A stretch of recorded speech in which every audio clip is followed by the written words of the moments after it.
Alors, si tu regardes cette vidéo, tu es en terminale S et tu vas faire un sujet qui est un QCM qui est de centre étranger, juin 2019. C'est l'exercice 1 donc, du sujet de centre étranger, juin 2019 pour les terminales S. Donc c'est un QCM, alors il faut bien lire l'énoncé dans le QCM pour voir s'il y a des points pour la justification ou pas. En l'occurrence ici, on vous dit, pour chacune des questions, une seule des 4 réponses est exacte. Donc on sait qu'il n'y en aura qu'une, on pourra fonctionner par élimination du coup. Le candidat indiquera sur la copie la question et la lettre correspondant à la réponse exacte. Aucune justification n'est demandée. Une réponse exacte rapporte 1 point, une réponse fausse ou absence de réponse ne rapporte ni n'enlève aucun point. Donc, on n'a aucune raison de ne pas répondre à une question, même si on ne sait pas, eh bien, on peut entre guillemets tenter sa chance, puisque si on a faux, ça ne retire pas de points. Et par contre, si on a bon, sans justifier, on a les points, puisqu'on nous demande de ne pas justifier. Donc c'est un exercice assez spécial, puisque on a l'impression qu'on va facilement avoir des points. Le problème, c'est que de temps en temps, quand on fait une petite erreur dans le raisonnement, on a beau avoir compris la notion globalement, comme on fait une petite erreur dans le raisonnement, on tombe sur la mauvaise réponse et du coup, on n'a pas le point et on perd carrément un point entier, puisque c'est un point par question pour une petite erreur. Donc c'est ça qui est un petit peu compliqué dans ces exercices. Pour la première question, on me dit une étude statistique a établi qu'un client sur 4 pratique le surf. Et dans une télécabine accueillant 80 clients, on veut la probabilité qu'il y ait exactement 20 clients qui pratiquent le surf. Alors, première chose à voir, c'est que déjà là, on est dans le cadre d'une loi binomiale. Si j'appelle grand X la variable aléatoire qui va me compter le nombre de clients qui pratiquent le surf dans une télécabine, donc ça veut dire que ça revient à faire une étude sur 80 clients. Donc, X suit une loi binomiale de paramètres. Alors, il y a 2 paramètres pour une loi binomiale. Donc, une loi binomiale, je vous rappelle, c'est une loi quand on fait notamment des sondages, quand on interroge un certain nombre de personnes, que chaque personne a la même probabilité de nous répondre oui. Et on s'interroge du coup à la probabilité qu'il y ait 2 personnes ou 3 personnes ou 4 personnes qui nous aient répondu oui. Donc le nombre de personnes interrogées, c'est ce qu'on appelle N. Ici, comme on fait une télécabine, eh bien il y a 80 personnes. Et la probabilité P, c'est la probabilité pour chacune des personnes de la télécabine qu'elle nous réponde oui à ce qu'on lui pose. La question c'est, est-ce que vous pratiquez le surf? Donc chaque personne, vu qu'il y a un client sur 4 qui pratique le surf, eh bien chaque personne a une chance sur 4 de nous répondre, eh bien oui, je pratique le surf, puisque on considère que la probabilité qu'elle nous réponde ça correspond à la proportion de clients qui pratiquent le surf dans la station. Voilà pour ça. Donc, on a X qui suit une loi binomiale de paramètres N égale 80 et P égale 1 quart. Et donc, on nous interroge sur la probabilité arrondie au millième qu'il y ait exactement, donc on veut la probabilité que X, le nombre de surfeurs dans la télécabine, soit égal à 20. Pour calculer ça, eh bien, je vais utiliser ma calculatrice. Donc, je vais utiliser la fonction loi binomiale de ma calculatrice. Hop, voilà ma calculatrice. Et donc, je vais dans distribution.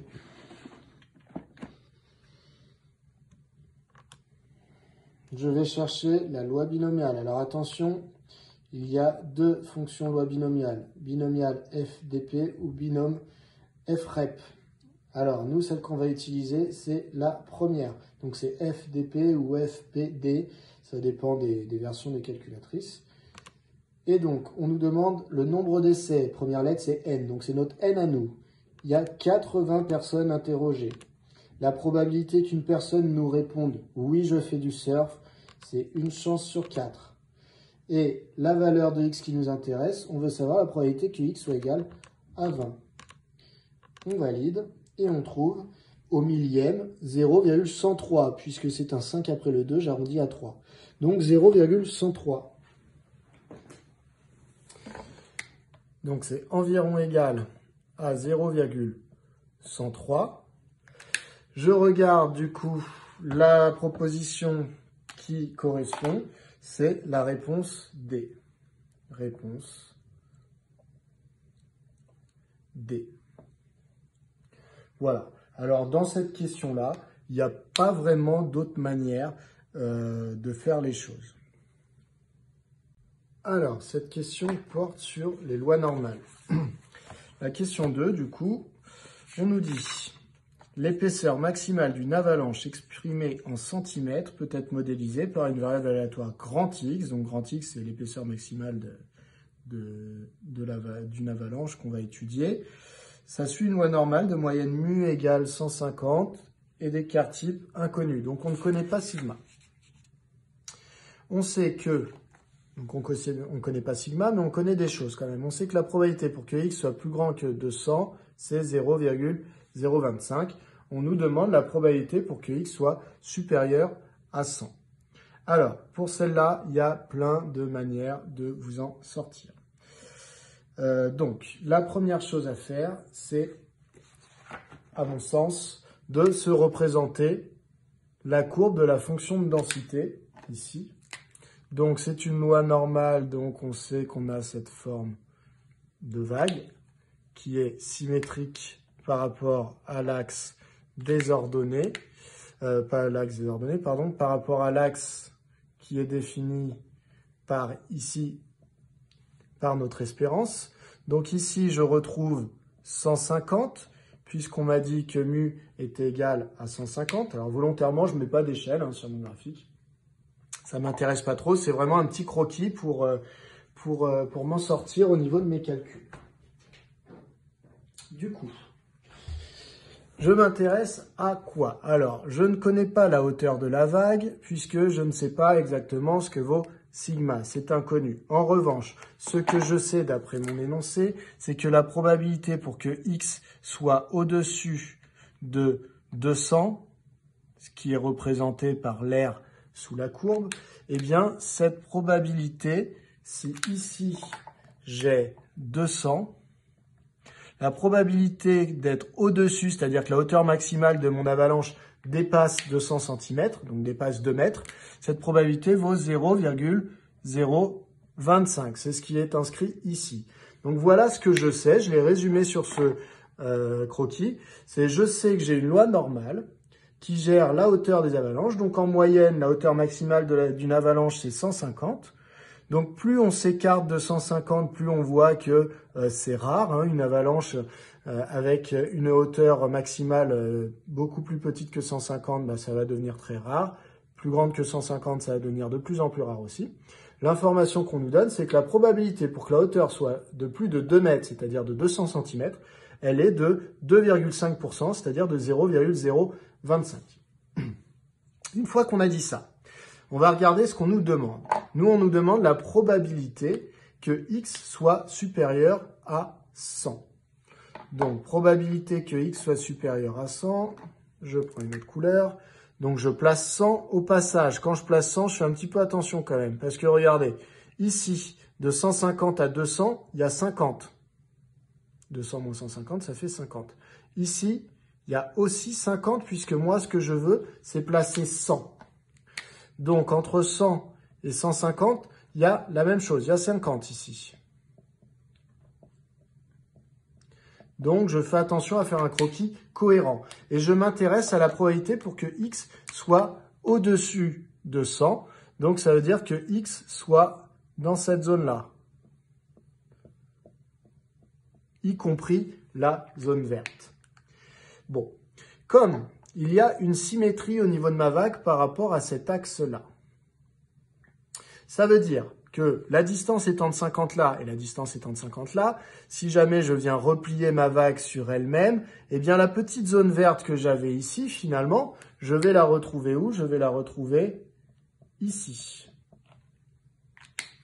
Dans ce cas-là, si je la retrouve ici, ça veut dire que ma zone bleue, qui elle faisait quoi? Eh bien ma zone bleue, elle constituait toute l'air sous la vague, sauf ce petit bout-là. Et comme ce petit bout-là, D'accord? La zone bleue, vous voyez peut-être pas bien. Ici, elle continue. Hein. Donc, il y a tout ça. Si je la colorie, il y a tout ça. Voilà, il y a tout ça. Donc, la zone verte que je retrouve ici, bah, si là-bas, l'air valait 0,025, elle vaut encore 0,025 ici. Et donc, je me retrouve avec une aire bleue qui est le complément sous la courbe pour arriver à 1. L'aire totale sous la courbe vaut 1. Ça, c'est vrai pour toutes les lois normales. Donc, moi, l'aire bleue vaut 1 moins l'aire verte. La probabilité pour que x soit supérieur à 100, c'est égal à 1 moins la probabilité que x soit inférieur à 100. Et cette probabilité d'être inférieure à 100, c'était la même que la probabilité d'être supérieure à 200 par symétrie. Donc en fait, ça fait 1 moins la probabilité d'être supérieure à 200. Alors, il faut que vous sachiez que quand on travaille sur des lois normales et sur des probabilités continues comme celle-là, eh bien, en réalité, que je mette strictement ou égal, ça ne change rien, parce que ça ne change rien à mon aire ici, si jamais je rajoute le bâton qui n'a pas d'épaisseur. Donc, ici, je peux tout à fait dire que cette probabilité vaut 0,025. Donc, je me retrouve avec 1 moins 0,025, ce qui me donne 0,975.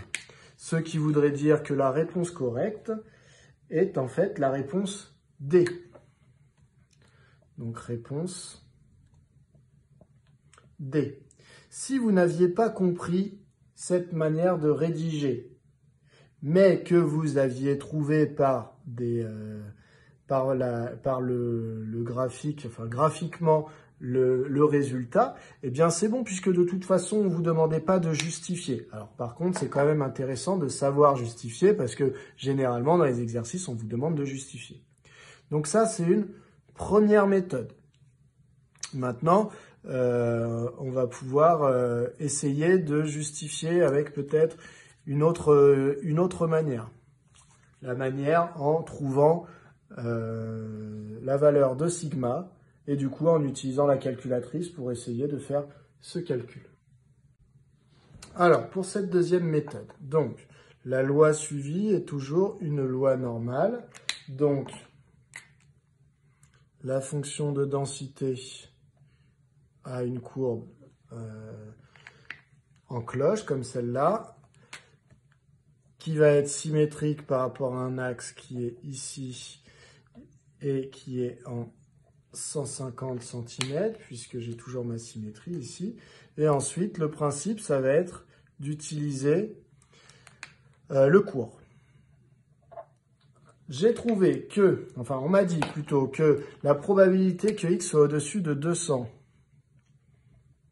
on va dire ici, cette probabilité vaut 0,025. D'accord? Et donc, je me rappelle de certaines formules de mon cours à retenir par cœur. Je sais que normalement, je me refais ma petite formule sur le côté. Alors, je vous donne que celle qui va me servir. Hein. Eh bien, lorsque j'ai une courbe comme celle-là, que là j'ai mu, eh bien, quand je m'écarte ici de ce côté de mu plus 2 sigma et de ce côté de mu moins 2 sigma, mon cours me dit quoi? Ben, il me dit que l'aire qui se situe ici vaut 0,95 à peu près. Alors, je vais changer de stylo. Du coup, si cette aire vaut 0,95, vu qu'il y a une symétrie, alors ça veut dire déjà que donc, si l'aire vaut 0,95, dans l'intervalle ici, mu moins 2 sigma, mu plus 2 sigma, ça veut dire qu'à l'extérieur, il y a le complément pour arriver à 1. Donc, s'il y avait 95% de l'air ici, il y a donc 5% de l'air à l'extérieur. J'ai donc que cette aire plus celle-là, ça vaut 5%. Donc, 5% pour la somme des deux.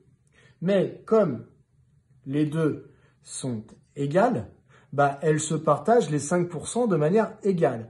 Donc ici, j'ai la moitié de 5%, c'est-à-dire 0,025. D'accord? 5%, c'est 0,05. Donc divisé par 2, ça donne ça.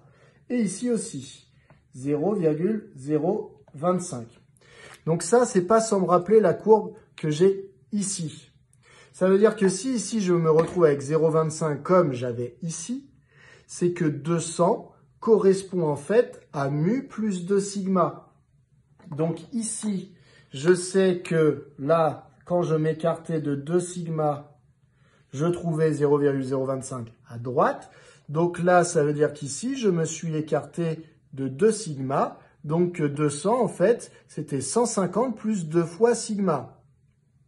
Ça veut dire que les 50 d'écart, là, c'est 2 fois sigma. Ça veut dire que sigma vaut 25. Donc 2 sigma égale 50. Ça, autrement dit, ça veut dire que sigma vaut 50 divisé par 2, c'est-à-dire sigma vaut 25. Ce qui veut dire qu'ici, sigma n'est plus inconnu, sigma vaut désormais 25. Donc, si sigma vaut 25, ça va me permettre de rentrer les paramètres dans la calculatrice et de demander à calculer x plus grand que 100. Je reprends ma calculatrice. Et je vais faire mon calcul. Je vais dans distribution. Alors, c'est une loi normale, donc je reste là-dedans. J'utilise normal FREP qui me permet de calculer des aires sous la courbe. La borne inf. La borne inf, c'est le côté gauche de mon intervalle. Alors moi, je vais faire mon intervalle. Mon intervalle, c'est, je veux que x soit plus grand que 100, donc mon intervalle, il part de 100. Et il prend toute l'aire jusqu'à plus l'infini, entre guillemets. Donc, du coup, mon intervalle va démarrer à 100 et ne va jamais se finir. Alors, en réalité, pour la calculatrice, moi, je vais faire en sorte qu'il se finisse. Donc, borne inf, c'est 100. Borne sup, bah, pour simuler, entre guillemets, le plus l'infini pour ma calculatrice, je vais mettre 10 millions de milliards ou quelque chose comme ça. Hop. Je valide. Mu vaut 150. Sigma vaut 25. Je fais mon calcul et je trouve 0,977. Donc, cela me donne que la probabilité que grand X soit supérieur ou égal à 100 vaut environ 0,977. Alors, on va pouvoir critiquer un petit peu ce résultat. Parmi les propositions, qu'est-ce que j'avais? J'avais 0,025. C'est pas du tout ça. J'avais 0,95. Bah, c'est pas ça. J'avais 0,975. Eh bien, effectivement, c'est relativement proche. Alors, d'où vient la petite différence entre le 7 et le 5? Bah, c'est que ici, j'ai considéré que dans mon exemple ici, la formule que j'ai apprise dans mon cours qui me dit mu moins 2 sigma, mu plus 2 sigma, le 0,95 qui est là, c'est une valeur approchée. Ça veut dire qu'en fait, avec cette méthode, le sigma que j'ai obtenu, c'est un sigma qui est approché, approximé ici. Donc, c'est une valeur arrondie de sigma. Donc, quand je dis que sigma devait valoir 25 ici, il vaut à peu près 25.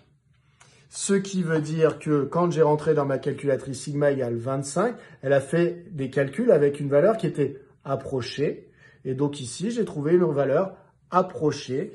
Et c'est ce qui explique la différence avec ma réponse D, qui n'est pas qui est ici au millième près la différence.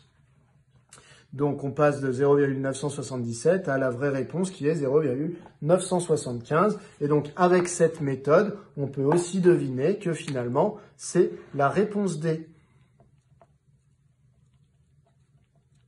Donc voilà deux méthodes qui peuvent nous orienter vers la réponse D. La première, c'était davantage avec des considérations de symétrie. La deuxième, c'est en voulant à tout prix trouver sigma pour pouvoir calculer cette probabilité à l'aide de la calculatrice. Donc, stratégie de la deuxième, c'est je trouve sigma pour utiliser ma calculatrice. Stratégie de la première, c'est uniquement par des considérations de symétrie, pas besoin de la calculatrice pour trouver la valeur. Dans les deux cas, on avait juste la réponse à donner et les deux raisonnements sont bons. Dans cette question 3, donc c'est encore une question de probabilité. Et cette fois-ci, ça va faire intervenir les lois exponentielles. On nous dit, dans un couloir neigeux, on modélise l'intervalle de temps séparant deux avalanches successives, appelé temps d'occurrence d'une avalanche exprimée en années, par une variable aléatoire grand T qui suit une loi exponentielle. On établit qu'une avalanche se déclenche en moyenne tous les 5 ans. Ainsi, E de T égale 5. Donc, ce qui est important, c'est pas tellement l'histoire des avalanches, etc. Ce qui est important, c'est que vous avez T qui suit une loi exponentielle de paramètre lambda. Lambda, on ne vous dit pas ce que c'est. D'accord? On ne vous parle même pas de lambda. On vous dit que c'est une loi exponentielle. C'est à vous de savoir que dans une loi exponentielle, il y a un paramètre qu'on note lambda. Donc, on ne vous l'a pas donné. On sait que, par contre, E de T, donc l'espérance de ce fameux temps, c'est 5. Alors, encore une fois, ne vous laissez pas impressionner par le temps d'occurrence d'une avalanche, l'intervalle de temps entre deux avalanches successives. Ça, entre guillemets, c'est pas très important pour faire les calculs mathématiques. Ce qui est important, c'est que grand T suit une loi exponentielle dont on ne connaît pas le paramètre. Par contre, on connaît l'espérance. Et ensuite, ce qu'on vous demande, c'est la probabilité. Donc ça, c'est ce que vous savez. On vous demande la probabilité pour que grand T soit supérieur ou égal à 5. Au passage, une loi exponentielle, petit rappel, si je trace la fonction de densité, c'est une fonction qui vaut 0 pour les nombres strictement négatifs et qui va ressembler à ça pour les nombres positifs. Je vous rappelle également, donc on n'en aura certainement pas besoin, mais que ici, on lit lambda. Et que cette fonction f, que vaut-elle? Eh bien, f de x vaut lambda exponentielle moins lambda x si x est positif, donc sur cet intervalle-là. Et par contre, elle vaut 0 sinon.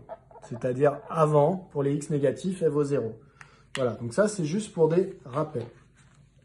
Donc, on vous demande la probabilité pour que t soit supérieur ou égal à 5.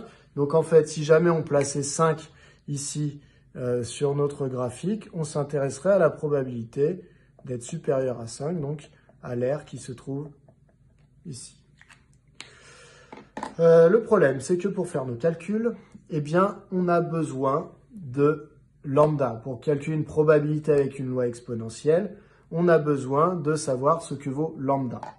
Et au passage, je veux l'aire verte, mais l'aire verte, le problème, c'est que ici, eh bien, la courbe ne colle jamais l'axe, donc je serai obligé normalement d'intégrer jusqu'à l'infini. Ça vous est complètement interdit. Donc, ce que vous allez dire, c'est que l'aire totale sous la courbe est censée valoir 1. Et donc, pour avoir l'aire verte, en fait, vous, ce que vous allez calculer, c'est l'aire bleue qui se trouve ici. Voilà. Et en faisant 1 moins l'air bleu, vous trouverez du coup l'air vert, puisque air vert plus air bleu, c'est censé faire 1. Donc la méthode de calcul, c'est de faire 1 moins l'intégrale entre du coup 0 et 5 pour avoir l'air bleu. D'ailleurs, je vais le faire le calcul en bleu. Donc l'intégrale de 0 à 5 de f de x qui est là, donc de lambda exponentielle moins lambda x dx. Le souci que vous allez avoir, c'est que pour calculer cette intégrale, il vous faut une primitive ici de cette fonction. Cette fonction, le problème, c'est que vous ne connaissez pas lambda. Bon, mais en fait, lambda, vous allez pouvoir le deviner parce qu'on vous a donné l'espérance de t. L'espérance de t vaut 5. Or, ici, si on rappelle encore le cours, eh bien, l'espérance d'une variable aléatoire qui suit une loi exponentielle eh bien, elle vaut 1 sur le fameux lambda. Donc, ça veut dire que si je sais que t, ça vaut 5, je vais pouvoir savoir que 1 sur lambda vaut 5. Donc, 1 sur lambda égale 5, ce qui veut dire que, eh bien, 1 est égal à 5 lambda, ce qui veut dire que lambda égale 1 cinquième. Vous faites comme ça, ou sinon vous passez à l'inverse directement. Donc, lambda, en fait, n'est plus inconnu. Lambda vaut 1 cinquième, c'est-à-dire 0,2. On a le droit d'utiliser cette valeur. Du coup, ça me donne ici un calcul qui vaut 1 moins, et donc j'ai finalement l'intégrale de 0 à 5 de 0,2 exponentielle de moins 0,2 x dx. Donc, pour faire ce calcul, il me faut une primitive de 0,2 exponentielle de moins 0,2 x. Alors, soit vous avez appris par cœur le résultat de la primitive, puisque c'est toujours la même quand on considère des fonctions exponentielles, soit vous cherchez de qui peut être la dérivée, une exponentielle comme ça, de qui elle peut être la dérivée, et vous faites votre petit travail. Si jamais ma primitive, c'était l'exponentielle toute seule, parce que je sais qu'une exponentielle, ça apparaît dans la dérivée de la même exponentielle. Donc 0,2x, si je l'avais, si c'était vraiment ma primitive, que serait ma fonction petit f, la dérivée? Ben, ce serait exponentielle de moins 0,2x que je recopie, mais devant, il y aurait la dérivée de l'exposant, donc moins 0,2. Sauf que, moi, je veux une primitive de 0,2 exponentielle de moins 0,2x. Ça, c'est une primitive de moins 0,2 exponentielle moins 0,2x. Donc, si je veux plus le moins, je vais changer le signe de petit f en changeant le signe de ma primitive. Donc, moins exponentielle de moins 0,2x est une primitive de f, de cette fonction-là, donc de celle-là. Donc, j'ai ma primitive et je vais pouvoir faire mon calcul. Du coup, je me retrouve avec égal 1 moins ma primitive qui vaut moins exponentielle de moins 0,2x. Donc, j'ai dit que je le gardais en bleu. Bon, c'est pas très grave. Allez, je passe en noir. Je calcule ça. Donc, moins 0,2 exponentielle de moins 0,2x. Il n'y a pas ça. Je vais m'en sortir, vous inquiétez pas.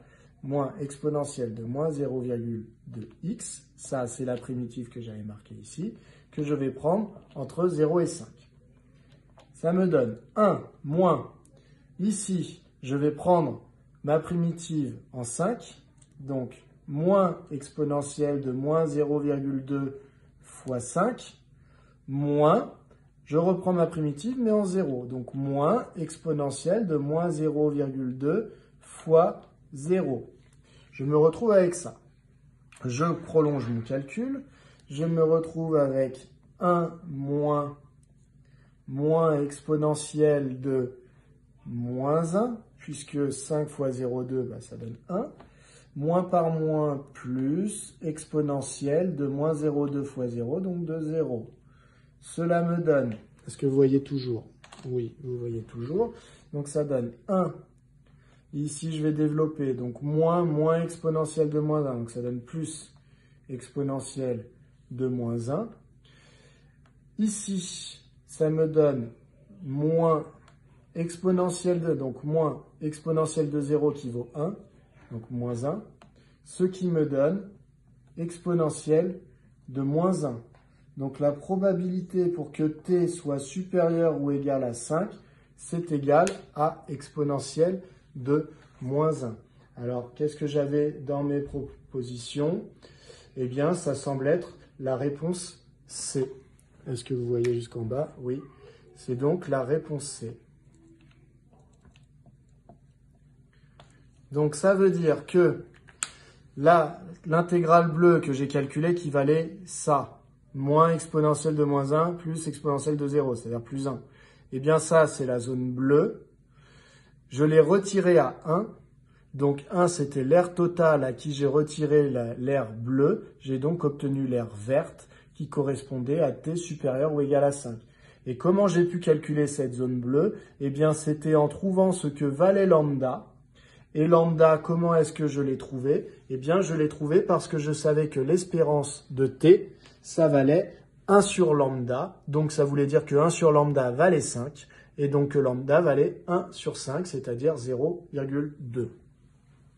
Voilà pour cette question.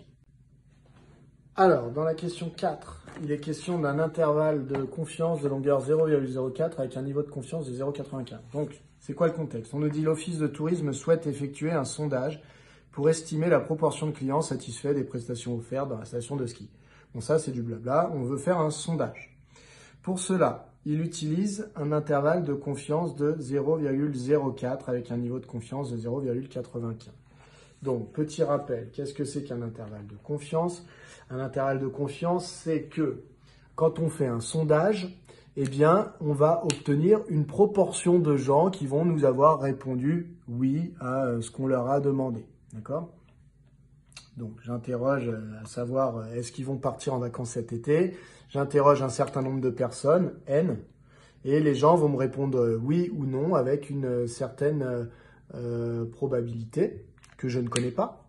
Mais par contre, moi, je vais observer dans le résultat de mon sondage une certaine fréquence, c'est-à-dire une proportion de gens qui vont m'avoir dit oui. Donc, sur les N personnes interrogées, par exemple, je vais en avoir une fréquence de 45% qui vont me répondre oui, je pars en vacances cet été.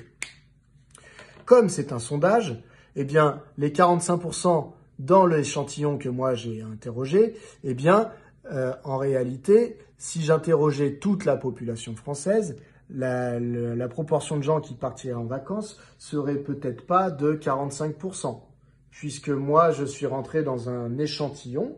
Donc, la fréquence dans mon échantillon, il n'y a pas de raison pour qu'elle soit pile exactement égale à la fréquence, à la vraie proportion dans ma population. Voilà. Donc, l'idée, c'est qu'il y a une vraie population avec, donc là c'est tout le monde, avec une certaine probabilité, une certaine proportion de gens qui partent en vacances. Et moi, il y a mon étude où j'ai interrogé seulement N personnes et dedans, j'ai trouvé une certaine proportion qu'on appelle une fréquence observée. Cette fréquence observée, on espère que ce soit la même que la proportion qui est là, puisque c'est pour ça qu'on fait le sondage. On se dit que si dans notre sondage, on a 30% de gens qui nous ont répondu oui, je pars en vacances, eh bien on se dit que du coup, c'est certainement que dans la population, il y a à peu près 30% de gens qui auraient dû nous répondre ça. C'est pour ça qu'on a pris un échantillon, on a essayé qu'il soit représentatif pour que la fréquence soit proche de la probabilité. Donc normalement, elle n'est pas censée être si loin que ça. Alors, pas être si loin de ça, mathématiquement, ça ne veut pas dire grand-chose. Donc, en fait, on sait que la vraie proportion, elle va être, en fait, autour de petit f, autour du nombre que vous aurez trouvé, vous. Et donc, elle sera où? Si vous trouvez petit f qui a une certaine valeur, eh bien, vous avez 95% de chance pour que ce soit entre f moins 1 sur racine de n. N, c'est le nombre de personnes que vous avez interrogées. Et f plus 1 sur racine de n. Vous avez 95% de chance de tomber dans cet intervalle. Donc, ça veut dire quoi? Ça, c'est l'intervalle de confiance. C'est-à-dire que, en fait, votre vraie probabilité, il y a 95% de chance qu'elle soit dans cet intervalle. Eh bien, on vous dit ici dans cet exercice qu'on veut que cet intervalle, eh bien, sa longueur, donc de ce nombre-là à ce nombre-là, il y ait 0,04. Et on vous dit, combien doit-on interroger de gens? Alors, vous ne voyez pas forcément le rapport, le rapport, il est là. Il est qu'en réalité, cette largeur, elle dépend de quoi? Elle dépend de combien vous vous êtes espacé de f à gauche et de combien vous vous êtes espacé de f à droite. À gauche, vous êtes parti vers f moins 1 sur racine de n. Donc, vous vous êtes espacé de 1 sur racine de n. Et à droite, vous êtes parti vers f plus 1 sur racine de n. Donc, vous êtes aussi espacé de 1 sur racine de n. Donc, en fait, 0,04, ça correspond à quoi? 1 sur racine de n plus une deuxième fois 1 sur racine de n. Donc, ça correspond à 2 fois 1 sur racine de n, c'est-à-dire à 2 sur racine de n. Donc, connaissant la largeur que vous souhaitez pour votre intervalle de confiance, vous allez pouvoir trouver n, c'est-à-dire le nombre de personnes interrogées. Donc, vous devez connaître la formule de cet intervalle de confiance, c'est f moins 1 sur racine de n, f plus 1 sur racine de n. Du coup, ça vous dit que l'amplitude de l'intervalle, parce qu'il parle de longueur, on va plutôt parler d'amplitude, eh bien l'amplitude de l'intervalle, elle vaut 0,04, mais dans la formule, de f moins 1 sur racine de n jusqu'à f plus 1 sur racine de n, cette amplitude, elle vaut en fait 2 fois 1 sur racine de n. Donc, sachant que vous voulez ça, vous allez pouvoir trouver racine de n. Donc, on y va. Ça veut dire que racine de n fois 0,04 doit être égal à 2. Ce qui veut dire que racine de n vaut 2 sur 0,04. Et enfin, j'efface pour finir mon calcul. Donc, ça veut dire que n, puisque n, on est sur les entiers naturels, hein, donc ça veut dire que n, ça vaut 2 sur 0,04 au carré. Alors, ça, on peut le calculer. Donc, 2 divisé par 0,04 au carré. Alors, j'ai mal tapé. Au carré, ça vaut 2500. Donc, ça veut dire que n est égal à 2500. Je dois donc interroger 2500 personnes pour que l'intervalle construit autour de ma fréquence, qui s'appelle l'intervalle de confiance, ait une amplitude de 0,04. Ça veut dire quoi? Ça veut dire que quand j'aurai trouvé ma fréquence, imaginons que je trouve qu'il y a 50% de gens. Eh bien, si j'ai interrogé 2500 personnes, si jamais je trouve que ma fréquence vaut 0,45, 45% de gens, eh bien, pour que je sache que ma probabilité était proche de 0,45, la vraie proportion dans la population, avec un intervalle d'amplitude 0,04, ce qui veut dire quoi? Ce qui veut dire que je me suis écarté d'un côté de 0,02 et de l'autre de 0,02. Donc, du coup, je me retrouve avec 0,43 de ce côté-là et 0,47 de l'autre. Ça veut dire que ma vraie proportion dans la population, si ma fréquence observée était de 0,45, eh bien, je sais qu'il y a 95% de chances pour que ma vraie proportion soit entre finalement 43% et 47%. Donc, quand j'observe 45% dans mon échantillon, je me dis qu'il y a 95% de chances pour que, en fait, dans la vraie population, on soit entre 43 et 47%. Ça, c'est si j'interroge 2500 personnes. Donc, ça correspondait à quelle réponse, 2500? Ça correspondait à la réponse B. Donc, la réponse à ce QCM, c'est la réponse B. Voilà pour cet exercice qui est assez intéressant. C'est assez rare d'avoir des QCM en terminale S.